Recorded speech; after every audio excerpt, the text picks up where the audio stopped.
I recently made a short form video talking about all the cameras that I bring on my shoots now. And it was 2 main cameras and then like 3 other extra cameras that I don't really need, but I like to have. And as someone who is obsessed with gear, I thought I'd make a whole video talking about all the cameras I bring, why I bring them. And I'm not gonna focus on like the specs or anything like that. It's more of my perspective as someone who runs a marketing agency called Gone Creative, where we help service-based businesses do video branding and also run meta ads. So that's kind of my perspective on it and how I will be using all these cameras. So just a little bit more context. Again, I'm helping service-based businesses like garage builders, contractors, roofers, lawn care, so that type of environment. And I'm primarily shooting A-roll, like talking head, not talking head, but like talking and walking, like hooks and call to actions. And then the rest is typically B-roll. The Canon C80, this is kind of like my A/B camera.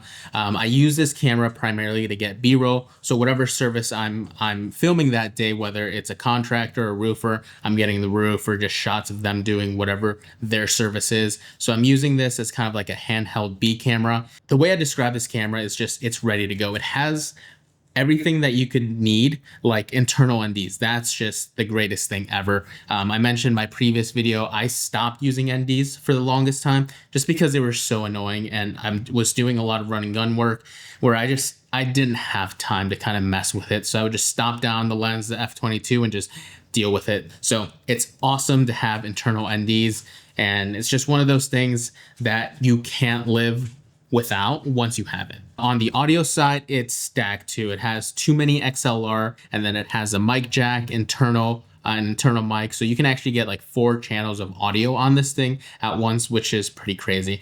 Now, for the most part, I'm just running my Rode Wireless Go mics, but that's on the C50. So for this one, I'm just getting the internal audio because I rarely use the audio at all. Now it has all the pro video features and tools that you need, like peaking, zebras, waveform, and then I love that it has the dedicated and so many dedicated buttons that you can customize. Even the batteries are perfect for run and gun work and the type of work that I do. It doesn't take like the smaller mirrorless batteries. It uses the bigger breaks, like the BPA packs, which is awesome because I can get through a whole shoot and maybe even 2 shoots with just 1 battery.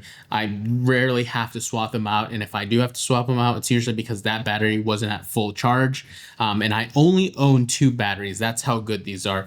Now, when I get to the point where I'm shooting conventions or longer events, I probably will pick up a 3rd or 4th battery just to be safe, but I love that the C80 has the bigger batteries and I rarely have to worry about that. So this camera shoots 6K, which I love the option to bump up. Now, I will say I'm typically just shooting 4K. This is meta ads, it's just going on social media, so I don't need like the absolute highest resolution, but it is nice to know that I can bump up to it. The reason why I don't use it is because you have to shoot 6K raw, and I don't want to have like 500 gigs on a memory card for some B-roll when I'm only going to use like 15 to like 20 seconds of all that B-roll that I capture.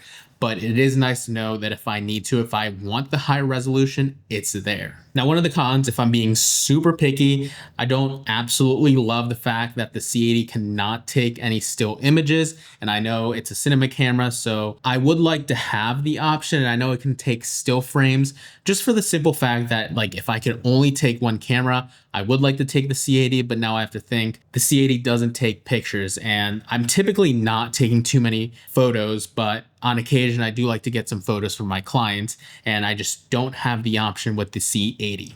Now on the flip side, I'm always getting people that are like, hey, take our picture, and it's a video camera. So now I can honestly say, hey, this only takes video. Now the Canon C50, this is, again, switches between with the Canon C80 for my A and B camera. Now this one is always on a gimbal, but the reason why it could be considered my A camera is because for a lot of those A-roll walking and talking shots, I'm getting it with the Canon C50 and the gimbal. The reason I love this camera for any Sony shooters out there, this is basically like an FX3, but just better. This is like the FX3 Mark II that Sony should have put out a while ago.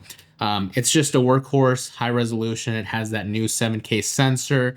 It has open gate. It takes great stills, awesome video. And like I mentioned, the way I actually run it is I have it on a gimbal, not because it's really a bad handheld camera, but it's just a little bit lighter than the C80, so it's just perfect for the gimbal. And the two are just a perfect combo: C50, C80, C50 on the gimbal, and then the C80 handheld. And again, I love the fact that it takes stills. I think it takes like 32 megapixel stills, which is totally fine. I'm not a photographer, but I do like to be able to have the option to get some pictures for my clients. I'm not doing like photo shoots or anything like that. It's just quick run and gun photos as well. Because it does have the photo option, it has the photo menu, and I just do not like Canon's photo menu. I love the cinema menu. I think it's better than the Sony one, but the photo menu just seems outdated.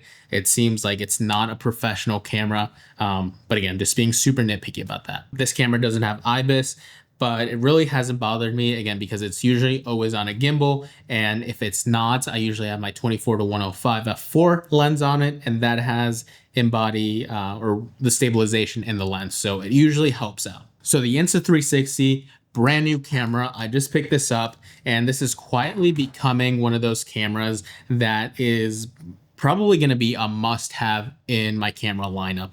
And I've owned 360 cameras before. I kind of thought that they were a gimmick, and I kind of still do think they are not really useful for a lot of situations. But in my specific situation, it has been amazing. So because I run a marketing agency, I also have to capture BTS video and photo of myself getting video of someone else, which is kind of weird. And I got a kind of funny comment the other day of someone angry in the comments saying, like, why do videographers have to get so much BTS of themselves? Well, we still have to market ourselves. Just because I'm behind the camera, I still run a business. Like, I still have to market for myself. So anyway, kind of a little bit of a rant, but yeah, this camera has been amazing. The thing that I love, I just put it on a magic arm, stick it anywhere. I can put it on my gimbal. I can put it on top of my C50, the C80, and then it just captures everything. The only thing that I kind of have to watch out for is that stitch line, but it's 360 video. I don't really care if it's kind of not like the cleanest video.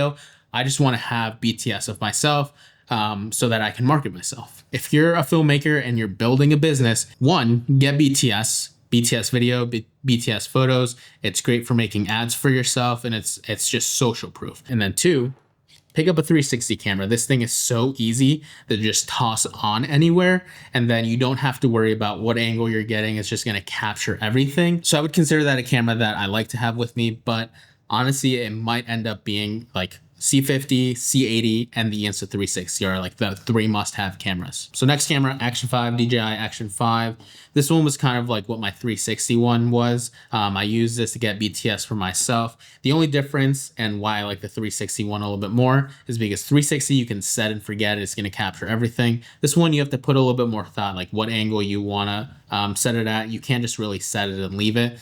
You obviously have to move it around so you can get the right angle. But the reason why I still want to carry this camera around is because I can get time lapses with this. I think you can do it with the 360 as well. I'm just not very familiar. One of the downsides of that one that I didn't mention, the menu is just a little bit more complicated. Editing's a little bit more complicated. This is just more of a traditional camera. Another upside of the Action 5 is just, it's tougher. I don't have to baby it. I don't have to wash the lenses like the 360, those protruding lenses. A little crack or scratch on that and those are done. I have to replace them. At least this one, it's a little bit tougher. You can bang it up and you should be fine. The Canon PowerShot V1. I just sold a bunch of lenses, a bunch of my old Sony lenses, so that's how I was able to pick up a bunch of new gear in these two cameras. But this is meant to be kind of like a grab and go vlog camera. I want to start getting more consistent on YouTube. So put out videos of me on job sites, kind of taking you through that process. Thought this would be more of a low friction camera. It has a fixed lens, internal NDs, but they're not very strong, but it does shoot C-Log 3. It has 4K. So it's a pretty solid stills camera. So it's just kind of like a good all around camera. Right now, I don't really have a workflow for it, which is why it's in the, I can bring it with me, but it's not a must-have. Once I figure out a good workflow, maybe then it's going to be one of those. I need to have this for quick vlogs and just making YouTube videos. Now, some honorable mentions, the Fujifilm X-T50. I love this camera, and it was kind of like my everyday carry camera before the PowerShot V1. It has a lot more friction. I can change lenses, so I'm always thinking of what lens I should bring, wide or tight. I can't really get any good video on it. It doesn't have the flip screen. It only has the tilt screen. So for for video, it's just not possible. So the reason I would bring this one is because it was perfect for like BTS pictures, or if a client said, hey, can you get some photos of like the guys out on the field, the crew, something like that, then I could still get pretty good solid pictures with this camera. Next honorable mention is a Panasonic dad cam. This one is more for, it's more stylized, it has more of a vibe. And I'm not going to use this for service-based businesses, unfortunately. Now, back when I was doing more work for like lifestyle, things like that, for life insurance agents where they did a lot of lifestyle, this camera would be awesome to get like those crash zooms in there. So this was a really cool camera to carry around. The Oakley Meta, I don't know why I really haven't been carrying these around that much, but this probably should be a staple in my lineup and in your lineup, because these are like the easiest, frictionless way of getting BTS for yourself. You just press record, put them on, press record, and then you get a POV angle. Now, kind of a secondary thing, I like to put headphones in and listen to music while I'm getting B-roll and stuff, but sometimes it just doesn't feel appropriate when like the client is right there. So I just have to shoot without headphones or music. But with these, you put the glasses on. I have the ones where the lens becomes clear if it's indoor, or like the shades if you're outdoor, but you can listen to music. So if it seems kind of inappropriate to just toss on headphones while the client is there, you can still have these, turn it down a little, and you can still at least listen to some music while you take shots. The Camp Snap 8. Now this one, I was carrying around like almost on all my shoots for a while, but now that I'm doing a little bit more service-based businesses, I'm not really bringing this camera with me. This is more for clients who want to do like lifestyle things. So this is when you want to get a really stylized look. Just doesn't really work with the type of clients I have now. So that's kind of what's in the camera bag right now. The two staples are the C80 and the C50, sprinkled in with things like the 360, the PowerShot V1, the Action 5, Camp Snap, Meta. So all those cameras, I have a few other ones that'll come in and out, but those are kind of the two staples, and then like everything that rotates. 360 will probably end up being like a must-have in the bag, like the Oakley should be. But yeah, curious to know, what cameras do you have in your camera bag? What are some that I should look at?